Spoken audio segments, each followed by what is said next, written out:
Hello friends, welcome back to my channel. मैं हूं आपकी फ्रेंड वर्षा। फ्रेंड्स, आज की इस वीडियो में हम बात करेंगे कॉमर्स के प्रैक्टिस सेट की। स्टार्ट करते हैं वीडियो को। वीडियो पसंद आए तो वीडियो को लाइक कीजिए, फ्रेंड्स या शेयर कीजिए। किसी भी तरह की कोई भी क्वेरी हो तो जरूर बताइएगा। फर्स्ट क्वेश्चन है, फाइनेंशियल फंक्शंस आर, जो फाइनेंस के जो फंक्शंस होते हैं वो क्या कौन कौन से होते हैं आपको बताना है। ऑप्शन है planning for funds, raising of funds, allocation of resource या फिर ऑल ऑफ द अबव।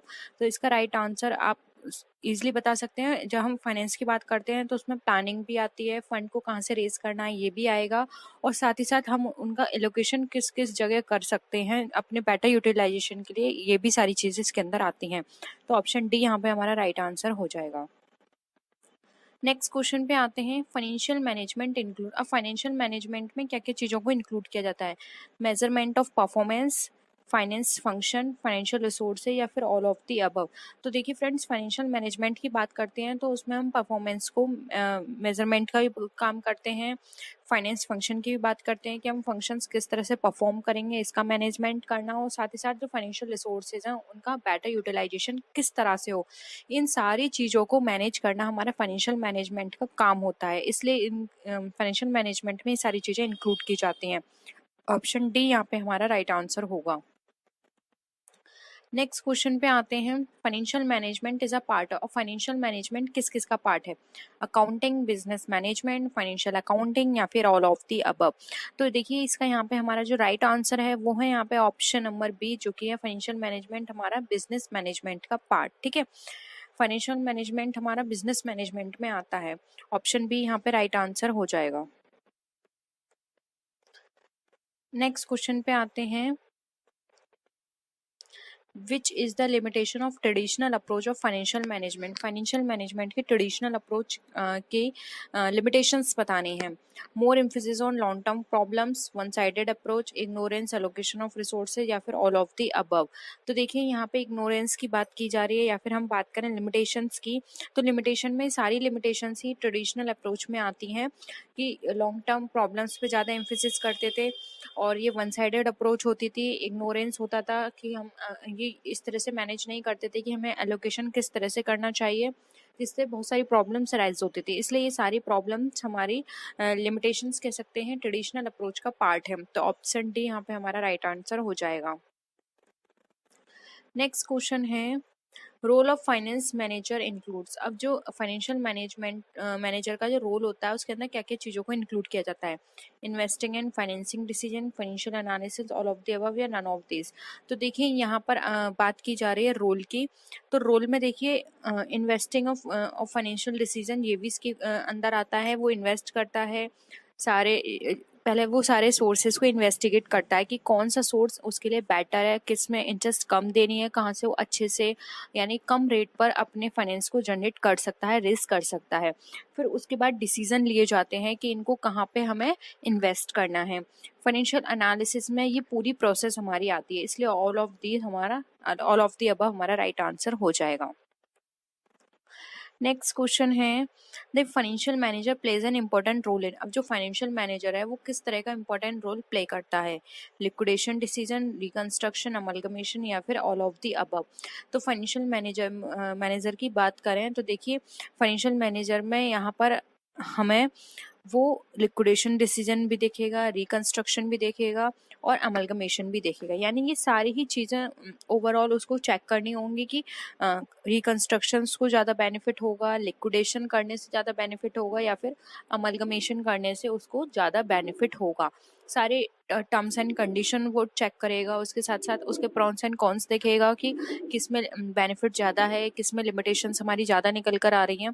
तो ये सारी चीज़ें ही उसके लिए एक इम्पॉर्टेंट रोल इन सब चीज़ों में वो प्ले करता है। तो ऑप्शन डी अगेन यहाँ पे हमारा राइट आंसर होगा। देखिए ये हमारा क्वेश्चन है, which is the internal source of finance. जो फाइनेंस है उसका इंटरनल सोर्स क्या है। ऑप्शन वन है आउटस्टैंडिंग पेमेंट, सेकेंड ऑप्शन है provision for taxation, depreciation funds या फिर ऑल ऑफ द अबव। तो देखिए यहाँ पर बात की जा रही है इंटरनल सोर्स की। तो देखिए आउटस्टैंडिंग पेमेंट ये भी इंटरनल सोर्स का पार्ट है, प्रोविजन फॉर टैक्सेशन ये भी इंटरनल फाइनेंस का पार्ट है, डेप्रिसिएशन भी इंटरनल का पार्ट है। यानी ये सारी चीज़ें हमारे बिजनेस से रिलेटेड हैं, जो कि बिजनेस के अंदर वर्क करती हैं, उनसे रिलेटेड हैं। इसमें बाहर की जो पार्टी होती हैं हमारी रेस्ट पार्टी, उनसे इनका कोई लेना देना नहीं है। तो ये इंटरनल सोर्स ऑफ फाइनेंस है। तो ऑप्शन डी यहाँ पे हमारा क्या हो जाएगा, यहाँ पे ऑप्शन डी हमारा राइट आंसर हो जाएगा। नेक्स्ट है which is external source of finance. अब इसमें से एक्सटर्नल सोर्स ऑफ फाइनेंस कौन सा है हमें ये बताना है। Letter of credit, finance from companies, advance from customer या फिर ऑल ऑफ द अबव। तो देखिए लेटर ऑफ क्रेडिट भी हमारा एक्सटर्नल है। लेटर ऑफ क्रेडिट बैंक से लिया जाता है। Finance from company, different company से फाइनेंस जनरेट करना। एडवांस फ्रॉम कस्टमर, किसी भी कस्टमर से एडवांस लेना एज अ लोन। तो ये सारी चीजें क्या है, ये हमारी एक्सटर्नल पार्टी को बता रही हैं, इसलिए ये external source of finance, option D right answer हो जाएगा। नेक्स्ट क्वेश्चन है which is the function of treasurer. अब ट्रेजरर का क्या फंक्शन होता है आपको ये बताना है। Management of pension, management of credit, both A and B, या फिर नन ऑफ द अबव। तो देखिए ट्रेजरर जो होता है वो हमारे मनी से कंसर्न होता है, ठीक है। मनी का सारा लेन देन उसके हाथ में होता है, किस तरह से क्या काम करना है। तो देखिए मैनेजमेंट ऑफ पेंशन, जो पेंशन दी जा रही है उसको किस तरह से मैनेजमेंट किया जा रहा है, किस हिसाब से पेंशन देनी है, कब देनी है, ये सारा काम ट्रेजरर का है। उसके बाद मैनेजमेंट ऑफ क्रेडिट, जो भी क्रेडिट है उसको मैनेज करके चलना भी ट्रेजरर का काम है। तो ट्रेजरर के ये दोनों ही फंक्शंस हैं, इसलिए option C both A and B हमारा राइट आंसर हो जाएगा। नेक्स्ट क्वेश्चन है the financial management is responsible for the. अब जो फाइनेंशियल मैनेजमेंट है वो हमारा किसके लिए रिस्पॉन्सिबल होगा। Controlling of the organisation, organisation training, performance, recording the transactions, या फिर financial functions of the firm. अब यहाँ पे फाइनेंशियल मैनेजमेंट की रिस्पॉन्सिबिलिटी की बात आ रही है, तो आप ऑप्शंस पढ़ के खुद पता लगा सकते हैं। देखिए यहाँ पे कंट्रोलिंग द ऑर्गेनाइजेशन, ये फाइनेंशियल मैनेजमेंट नहीं, ये मैनेजमेंट का पार्ट है। फाइनेंस मैनेजमेंट नहीं बोल सकते, ये मैनेजमेंट का पार्ट है। ऑर्गेनाइजिंग ट्रेनिंग प्रोग्राम, ये भी मैनेजमेंट का पार्ट है। रिकॉर्डिंग द ट्रांजेक्शन, ये भी मैनेजमेंट का पार्ट है, ठीक है। मतलब ओवरऑल ये मैनेजमेंट के पार्ट को बता रहे हैं, लेकिन ये स्पेसिफिकली फाइनेंशियल मैनेजमेंट का पार्ट नहीं बता रहे। जबकि यहाँ पे फाइनेंस की बात की जा रही है तो ये फाइनेंस मैनेजमेंट का पार्ट है, इसलिए ऑप्शन डी यहाँ पे हमारा राइट आंसर हो जाएगा। नेक्स्ट क्वेश्चन है फाइनेंशियल मैनेजमेंट इज दी। अब फाइनेंशियल मैनेजमेंट क्या है। Application of planning and control app functions through the finance function, application of cost plan in respect of production, या फिर एप्लीकेशन ऑफ कॉस्टिंग सिस्टम, या फिर art of recording. तो देखिए art of recording क्या होती है। आर्ट ऑफ रिकॉर्डिंग हमारी क्या कहलाती है, बुक कीपिंग कहलाती है। एप्लीकेशन ऑफ कॉस्टिंग सिस्टम, ये हमारे कॉस्टिंग अकाउंटिंग का पार्ट है। Application of cost plan in respect of production, ये भी हमारे कॉस्ट अकाउंटिंग का पार्ट है। अब यहाँ पे फाइनेंशियल मैनेजमेंट की बात की जा रही है, तो देखो फाइनेंस मैनेजमेंट में फाइनेंस से कंसर्न है, इसलिए ऑप्शन ए यहाँ पे हमारा राइट आंसर हो जाएगा। नेक्स्ट क्वेश्चन है payback reciprocal method of ranking investment proposal should be used only when. अब जो पेबैक रेसिप्रोकल मेथड जो है रैंकिंग इन्वेस्टमेंट करने के, उसमें हम क्या यूज होगा जब, मतलब ऐसी कौन सी कंडीशंस होंगी वो हमें बतानी है। Annual savings are even for the entire period. अब जो एनुअल सेविंग्स है वो हमारी इवन है एंटायर पीरियड के लिए। या फिर the economic life of the project is at least twice of the payback period, यानी कि जो इकोनॉमिक लाइफ है हमारे प्रोजेक्ट वो हमारे पेबैक पीरियड में एटलीस्ट ट्वाइस हो पेबैक पीरियड के अकॉर्डिंग, या फिर बोथ ए एंड बी, या फिर ऑल ऑफ द अबव। तो देखिए यहाँ पे ये दोनों ही कंडीशंस हमारे लिए ठीक है। हम रेसिप्रोकल मेथड जो है रैंकिंग इन्वेस्टमेंट प्रपोजल का, वो हम यूज़ करेंगे जब हमारी जो एनुअल सेविंग्स हैं वो इवन होंगी एंटायर पीरियड के लिए, और जो हमारा इकोनॉमिक लाइफ जो है किसी भी प्रोजेक्ट की, वो पेबैक पीरियड से ट्वाइस में निकल कर आएगी। यानी कि जब आप सॉल्यूशन निकालेंगे तब वहाँ पे जो हमारा पेबैक पीरियड होगा उससे हमारी इकोनॉमिक लाइफ ट्वाइस होगी, यानी कि डबल होगी। तब इस कंडीशंस में हम अपना payback reciprocal method of ranking investment हम यूज करेंगे, ठीक है। तो यहाँ पे ऑप्शन सी हमारा राइट आंसर हो जाएगा। नेक्स्ट में क्वेश्चन है विच इज़ द मेरिट्स और advantage of net present value method. अब आपने नेट प्रेजेंट वैल्यू मेथड पढ़ा होगा, तो उसमें आपको बताना है कि आप इसके क्या एडवांटेज या मेरिट होती हैं। This method consist the entire economic life of the project, यानी कि ये जो मेथड होता है ये कंसिडर करता है बताता है पूरी प्रोजेक्ट की इकोनॉमिक लाइफ को, या फिर it takes into account the objective of maximum profitability, यानी कि ये जो भी मैक्सिमम प्रॉफिटेबिलिटी होती है उसके ऑब्जेक्टिव को बताता है। It methods can be applied where cash inflows are even, जब हमारा कैश इनफ्लोज इवन होता है ये वहाँ यूज किया जाता है, या फिर ऑल ऑफ द अबव। तो देखिए यहाँ पर जो हमारा प्रेजेंट वैल्यू मेथड है, नेट प्रेजेंट वैल्यू मेथड, ये हमारी इकोनॉमिक लाइफ को बताता है, ये बात तो बिल्कुल सही है, तो ये ऑप्शन सही है हमारा। फिर है it taken into account the objective of maximum profitability, जहाँ पे मैक्सिमम प्रॉफिटेबिलिटी की बात की जा रही है वहाँ यूज होगा, ये भी बिल्कुल सही है। फिर है this method can be applied where cash inflows are even, ये भी बिल्कुल सही बात है कि जहाँ पे हमारा कैश इनफ्लोज इवन होता है वहाँ पे इसको मेथड को यूज किया जाता है। तो यहाँ पे option D all of the above हमारा राइट आंसर हो जाएगा। नेक्स्ट क्वेश्चन है, बहुत ही सिंपल क्वेश्चन है फ्रेंड्स, और ये क्वेश्चन पूछा गया है आपके एग्जाम में। Which is the type of leverage, operating leverage, financial leverage, both A and B, या फिर नन ऑफ द अबव। तो फ्रेंड्स आपको उन्हें लिवरेज पढ़े होंगे तो आपको पता होगा 3 तरह के लिवरेज होते हैं, ऑपरेटिंग, फाइनेंशियल और इन्वेस्टमेंट। ठीक है, तो देखिए तो यहाँ पर और ये 2 दे रखे हैं, इसलिए ऑप्शन सी राइट आंसर होगा, both A and B. Next है which factor determines capital structure. अब कैपिटल स्ट्रक्चर कौन सा फैक्टर हमें डिटरमाइन करता है ये बताना है, risk, cost of capital, trading on equity, या फिर ऑल ऑफ द अबव। तो आपने कैपिटल स्ट्रक्चर भी बनाया हो, कैपिटल स्ट्रक्चर हमारा किस तरह से बनाया जाता है, डेट और इक्विटी के बेसिस पे बनाया जाता है। ठीक है, तो यहाँ पे कैपिटल स्ट्रक्चर हमारे किस फैक्टर को डिटरमाइन करता है, तो देखिए कैपिटल स्ट्रक्चर में सबसे पहले रिस्क फैक्टर को कंसीडर किया जाता है। हम ये देखते हैं कि हमारा रिस्क फैक्टर किस में है, हम उस पर ज़्यादा रिलाय नहीं करते हैं। जैसे कि मैंने आपको बताया डेट एंड इक्विटी होती है, तो अगर इक्विटी में हमारा अमाउंट ज़्यादा निकल कर आ रहा है, हमारा उसमें ज़्यादा खर्चा हो रहा है, तो हम वो पोर्शन ना लेकर हम अपने डेट पोर्शन को बढ़ा देते हैं। लेकिन अगर हमें लगता है कि डेट पोर्शन हमारे लिए यहाँ पे ज़्यादा महंगा पड़ेगा तो हम इक्विटी पोर्शन अपना इंक्रीज कर देते हैं। तो डेट और इक्विटी के बेसिस पे कैपिटल स्ट्रक्चर बनता है। तो रिस्क फैक्टर इंक्लूड करते हैं, कॉस्ट ऑफ कैपिटल को हम चेक करते हैं और साथ साथ ट्रेडिंग ऑन इक्विटी को भी चेक करते हैं। इसलिए ये सारे फैक्टर्स हमारे कैपिटल स्ट्रक्चर को डिफाइन करते हैं कि हमारा कैपिटल स्ट्रक्चर किस तरह का है, और इसलिए ऑप्शन डी हमारा ऑल ऑफ द अबव यहाँ पे राइट आंसर हो जाएगा। नेक्स्ट क्वेश्चन है which is the determinants of capital structure. अब कैपिटल स्ट्रक्चर के कौन कौन से डिटर्मिनेंट्स हैं वो देखने हैं, government policy, control, tax, requirement of investors. ठीक है, तो देखिए यहाँ पर कैपिटल स्ट्रक्चर के बेसिस पे बात करें तो वैसे तो ये सारे ही फैक्टर्स हमें कहीं ना कहीं इफेक्ट करेंगे, लेकिन जो सबसे ज़्यादा इफेक्ट करेगा वो है हमारा गवर्नमेंट पॉलिसी।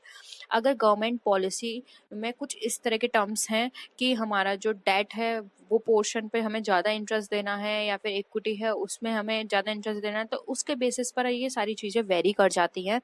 तो सबसे पहले हमें गवर्नमेंट पॉलिसी देखनी पड़ती है, उसके बाद हम कंट्रोल देखते हैं किस तरह का है, क्योंकि ये इंटरनल है, टैक्स देखते हैं, रिक्वायरमेंट ऑफ इन्वेस्टर्स देखते हैं, ये अदर फैक्टर्स हैं, लेकिन गवर्नमेंट पॉलिसी हमारे लिए सबसे ज़्यादा इंपॉर्टेंट रोल प्ले करती है, इसलिए यहाँ पे ऑप्शन ए राइट आंसर हो जाएगा।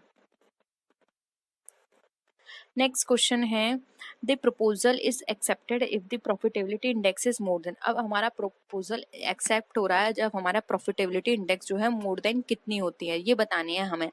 तो देखिए यहाँ पर हम बात करें तो 1, 0, 3 या फिर 5, तो हमारा प्रपोजल एक्सेप्ट हो जाता है जब हमारी प्रॉफिटेबिलिटी इंडेक्स जो है वो हमारे यहाँ पर 1 निकल कर आती है, मोर देन 1। अगर एक से ज़्यादा प्रॉफिटेबिलिटी इंडेक्स होगा तो वहाँ पे जो भी प्रपोजल हम जिसके बेसिस पर ये इंडेक्स निकाल रहे हैं वो हमारा एक्सेप्ट कर लिया जाता है। ठीक है, नेक्स्ट है the proposal is rejected in case the profitability index. अब आप इसके बेसिस पर भी इसका आंसर दे सकते हैं, बहुत सिंपल है, लेस देन 1। ठीक है, एक से ज़्यादा है तो एक्सेप्ट कर लेंगे, एक से कम है तो हम उसको क्या करेंगे, रिजेक्ट कर देंगे। नेक्स्ट है which is a approach of valuation. अब आपको वैल्यूएशन अप्रोच बतानी है कौन कौन सी होती हैं, asset based approach to valuation, earning based approach to valuation, market value based approach to valuation, या फिर ऑल ऑफ दी अबव। तो यहाँ पे वैल्यूएशन के बेसिस पे बात करें तो देखिए यहाँ पे इसका जो राइट आंसर है वो है ऑप्शन नंबर डी, क्योंकि देखिए ये सारी ही अप्रोच हमारी वैल्यूएशन का होती हैं, असेट के बेसिस पे वैल्यूएशन करना, अर्निंग के बेसिस पर, या फिर मार्केट के बेसिस पर। ठीक है, तो ऑप्शन डी राइट आंसर हो जाएगा। नेक्स्ट है total assets minus total external liabilities equal to. तो ये फॉर्मूला आपको बताना है, आपने कुछ कॉमन जो हमारे रेशियोज होते हैं उनके फॉर्मूले आपको याद होने चाहिए। तो यहाँ पे बताइए total assets minus total external liabilities हमारा किसका फॉर्मूला है। ऑप्शन है net assets, net cost, net liability या फिर नेट डेप्रिसिएशन। तो देखिए डेप्रिसिएशन नहीं होगा क्योंकि यहाँ पे कोई भी ऐसा हमने अगर हम बात करें तो कंटेंट ऐसा नहीं लिया जो हमारी डेप्रिसिएशन को बताए, ना ही कॉस्ट का है ना ही लायबिलिटीज का है। टोटल असेट्स हमने लिया है यानी कि हमें नेट असेट्स की बात करेगा, तो ऑप्शन ए यहाँ पे हमारा राइट आंसर हो जाएगा। नेक्स्ट क्वेश्चन है the arrangement of working capital and current assets can be done only by. अब जो हमारा वर्किंग कैपिटल का जो अरेंजमेंट है और जो करंट असेट्स का है वो हमारे किसके द्वारा पूरा होता है, शॉर्ट टर्म सोर्स के द्वारा, cost of capital, long term capital या फिर फाइनेंशियल प्लान के द्वारा। तो देखिए यहाँ पर इसका जो राइट आंसर है वो है ऑप्शन नंबर ए, क्योंकि देखिए वर्किंग कैपिटल भी हमारा शॉर्ट टर्म का पार्ट है, करंट असेट्स भी है ये हमारा शॉर्ट टर्म का पार्ट है।